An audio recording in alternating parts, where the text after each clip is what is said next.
And I'm joined by Daniela Tane. She's the ambassador, the Romanian ambassador to India. Thank you very much indeed, Ambassador, for joining us. Let me just first ask you, Ambassador, about the question of the Indian students, because Romania, being a border country with Ukraine, is one of the exit points for the Indian students. In several other borders, there has been reports of problems students have faced trying to cross over. What exactly are you hearing from what is happening with Romania, and what is being done to make sure that it's easier for Indian students to get out? Good evening, and thank you for having me here. So the situation, I think, on Romanian borders, it's difficult because we have dozens of thousands of refugees. It's not only the Indian students. We have to think about, we have families, mothers and children, Ukrainian families. We have until now in Romania an estimate of 70,000 refugees. Yes, so mainly women and children and old people.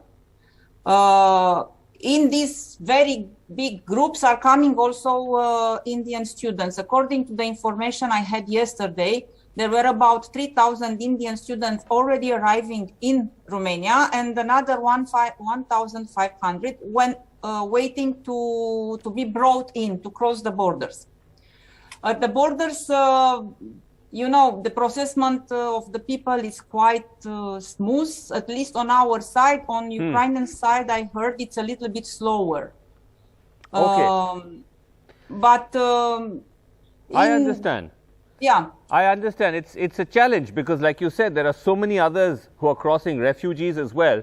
But just to understand, especially for, you know, perhaps the parents of the students, perhaps the students themselves watching, that there is no requirement for a visa or anything, right, to get into Romania? No, there is no requirement for visa. They can just cross, yes. No, they can cross. They are welcomed. For example, I was just reading reports that in Roman, which is a city in Moldova, after the border, not something like 100 kilometers from the border, the Indian students have been welcomed to rest in a hotel for free. I mean, in all this area of passage of refugees, whoever they are, wherever they come from, people, the civil society are offering help, besides the help offered by the authorities, and also there is an ad hoc support from hotel owners. They offer rooms for free for those people to rest before going further. Right, but what you're saying is that for the students who are already at the border or trying to cross, that to be patient, because there are many others who are getting in, but that eventually they can cross over.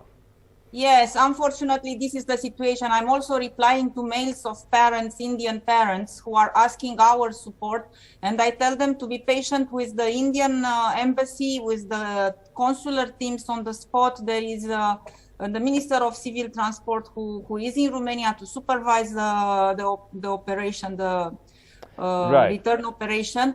Everybody is doing whatever is humanly possible, but unfortunately the situation is difficult, and there are many people who need help in the same time.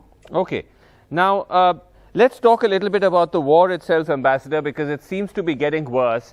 How worried is Romania with this escalation? Because you've seen Ukraine, the president has made repeated appeals for help. He's saying other countries, neighboring countries, NATO needs to get involved. They need to help enforce a no-fly zone.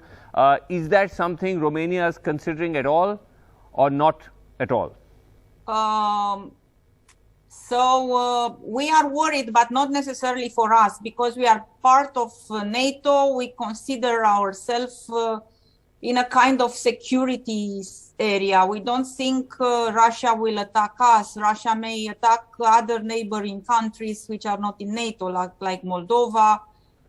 We hope not, but it's a possibility. But you don't want to. But in response to, even if Russia doesn't attack you. Sorry? I'm saying even if Russia does not attack you directly, you don't think that you want to respond to Ukraine's appeals for help, saying, you know, help us fight the Russians, especially the no-fly zone with the Air Force? The no-fly zone was not possible to is not possible to be accepted because Ukraine is not a NATO member country. Right. So Romania. But Ukraine is supported by all EU member states with weapons, with defensive weapons, with fuel. Romania offered support in value of 3 million euros. All other countries are offering support, and in Romania are coming reinforcements, troop reinforcements from France, from US, and also from Belgium, I've read. Okay.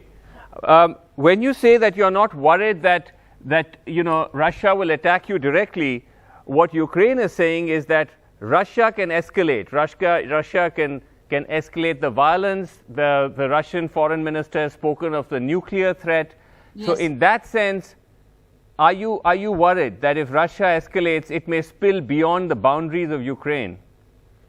You know, as we have all seen the events unfolding, everything is possible with Putin, unfortunately. I mean, even a measure such extreme, it's possible. They were threatening with it. I hope it will not happen. I hope the reason will prevail, but because this will be the end of all of us. Right. Last question to you, though, that while you say that you can't get involved with the war with Ukraine because Ukraine is not a NATO member, what would you say then to the Ukrainian government and the people who are saying if the world doesn't intervene, there's going to be a humanitarian disaster. Thousands and thousands of innocent people are going to die, which has already started in some ways. We are fully supportive of Ukrainian people. Romanian people is collecting money. We send donations. We help the Ukrainians on our land. What we have to avoid now is a further escalation of the situation and to transform this into a potential third world war. Okay. I think that's crucial. Yes. But anyway, thank you so much indeed, Ambassador, for joining us at this time. Thanks very much indeed. Thank you very much.